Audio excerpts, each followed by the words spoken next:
देखिए मध्य प्रदेश की जो ऊर्जा संसाधन है कितने हैं, मतलब जो मध्य प्रदेश की ऊर्जा संसाधन मतलब ऊर्जा के द्वारा जो बिजली उत्पादन की जाती है उसी को पढ़ेंगे आज।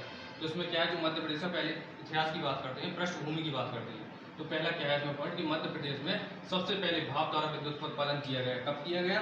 1905 में किया गया। कहाँ पे? ग्वालियर में किया गया। ठीक है, कहाँ किया गया? ग्वालियर में 1905 में किया गया। इसके बाद 1950 में, अगला क्या है, 1950 में जबलपुर में मध्य प्रदेश का पहला विद्युत मंडल। कौन सा? मध्य प्रदेश का पहला विद्युत मंडल 1950 में। कहाँ पे? जबलपुर में। इसके बाद अगला आपने क्या पढ़ा? 1953 में बुरहानपुर में मध्य प्रदेश का पहला ताप विद्युत केंद्र स्थापित किया गया, जिसका नाम क्या था? चांदनी ताप विद्युत केंद्र। इसके बाद अगला है आपका 1960 में जो मंदसौर में स्थापित किया गया। कौन सा? जल विद्युत केंद्र। कौन सा था? जिसका नाम क्या था आपका? गांधी सागर परियोजना थी जिसका नाम। इसके बाद मध्य प्रदेश में कुल कितने ताप विद्युत केंद्र है? तो 12 ताप विद्युत केंद्र हैं। इसके बाद नक्शे में हम लोगों ने पढ़ा कि कौन सा ताप विद्युत केंद्र कहाँ पे स्थित है। तो सबसे पहले बात करते हैं छतरपुर। छतरपुर में कहाँ पे? बरेठी में, जिसका नाम क्या है? बुंदेलखंड ताप विद्युत केंद्र, जो भी क्या है? प्रस्तावित है। क्या है? प्रस्तावित है। इसकी क्षमता कितनी है? तो इसकी क्षमता है 2640 मेगावाट की क्या है? क्षमता है। और यहाँ पे जो कोयला की आपूर्ति की जाएगी वो कहाँ से की जाएगी? तो वो कहाँ से? छत्तीसगढ़ के दुर्ग व कोरबा से की जाएगी। और जल की आपूर्ति कहाँ से? केन नदी और श्यामली नदी से की जाएगी। इसके बाद जो दूसरा है वो है आपका बैरन सिंगरौली में, जो जिसकी क्षमता कितनी है? 4760 मेगावाट की क्या है? क्षमता है। और ये जो भारत का सबसे बड़ा ताप विद्युत केंद्र है। कौन सा है? भारत का सबसे बड़ा ताप विद्युत केंद्र है। और ये रूस की सहायता से बनाया गया है और एनटीपीसी द्वारा इसको संचालित किया जाता है। कौन सा? जिसका नाम है विंध्याचल ताप विद्युत केंद्र। कहाँ पे है? बैरन सिंगरौली में है। इसके बाद अगला है आपका अनूपपुर में, जिसका नाम क्या है? अमरकंटक ताप विद्युत केंद्र, जो प्रेजेंट में कहाँ पे है? चचाई में स्थित है। और इसमें जल की आपूर्ति और कोयला की आपूर्ति किससे की जाएगी? वो है आपका जोहिला घाटी, यहाँ पे पड़ती है, वहाँ से इसमें आपूर्ति की जाएगी। इसके बाद अगला है आपका उमरिया में, जिसका नाम क्या है? संजय गांधी ताप विद्युत केंद्र है। जो संजय गांधी ताप विद्युत केंद्र है, इसकी क्षमता कितनी है? 1340। एक यहाँ पे छूट गया है अनूपपुर वाला, जिसका नाम क्या है? अमरकंटक ताप विद्युत केंद्र। ठीक है। इसके बाद अगला है आपका जबलपुर में। जबलपुर में कौन सा है? जबलपुर ताप विद्युत केंद्र, जिसकी क्षमता कितनी है? 151 मेगावाट की क्या क्षमता है। और ये नर्मदा की सहायक नदी, कौन सी नदी? नर्मदा की सहायक नदी, जिसका नाम क्या है? बरगी नदी। बरगी नदी पर एक बांध बना हुआ है, अवंती बाई बांध। अवंती बाई बांध के द्वारा इसकी जल की आपूर्ति की जाएगी। इसके बाद अगला है आपका सिवनी में। अगला कौन सा है? सिवनी में। ये मंडला भी छोड़ दीजिए क्योंकि ये परमाणु ऊर्जा केंद्र है।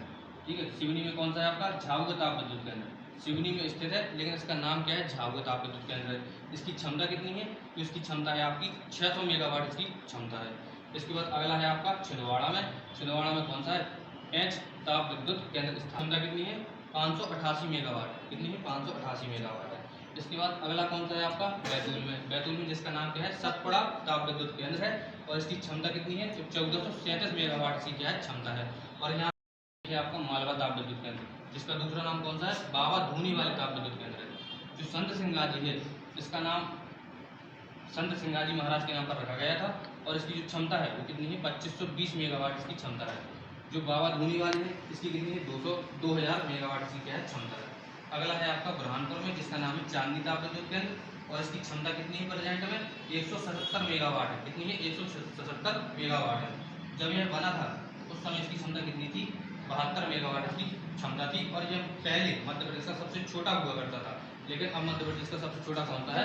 तो वो है जबलपुर ताप विद्युत केंद्र, जिसकी क्षमता कितनी है? 151।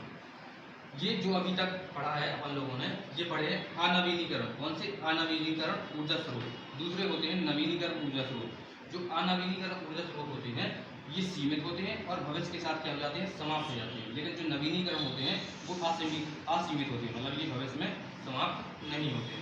इसके बाद जो अनवीनीकरण होते हैं इनसे पर्यावरण को क्या होता है? नुकसान होता है। लेकिन जो नवीनीकरण होते हैं इनसे कोई नुकसान नहीं होता है। इसके उदाहरण कौन कौन से हैं? इसमें एक आता है आपका तापीय विद्युत केंद्र, एक आता है परमाणु ऊर्जा केंद्र। तो अभी अपन लोगों ने जो पढ़े हैं वो कौन से पढ़े हैं? तापीय विद्युत केंद्र पढ़े हैं। दूसरा कौन सा है? परमाणु ऊर्जा केंद्र। परमाणु ऊर्जा केंद्र 2 है मध्य प्रदेश में जो अभी प्रस्तावित है। एक है आपका भीमपुर परमाणु ऊर्जा केंद्र, कहाँ पे है? शिवपुरी में है। और दूसरा है आपका यहाँ पे मंडला में, जिसका नाम है चुटका परमाणु ऊर्जा केंद्र। दोनों ही अभी क्या है? प्रस्तावित हैं। इसके बाद जो ताप विद्युत केंद्र होते हैं, ताप विद्युत केंद्र जो होते हैं उसमें ऊर्जा का उत्पादन कोयला द्वारा किया जाता है। और जो परमाणु ऊर्जा केंद्र होते हैं इसमें ऊर्जा का उत्पादन यूरेनियम के द्वारा किया जाता है। आपको कन्फ्यूजन ना हो इसलिए यहाँ पे लिख दिया है कि जो ताप विद्युत केंद्र है और ताप विद्युत गृह है वो एक ही चीज़ है। तो ये था आपका मध्य प्रदेश के ऊर्जा संसाधन।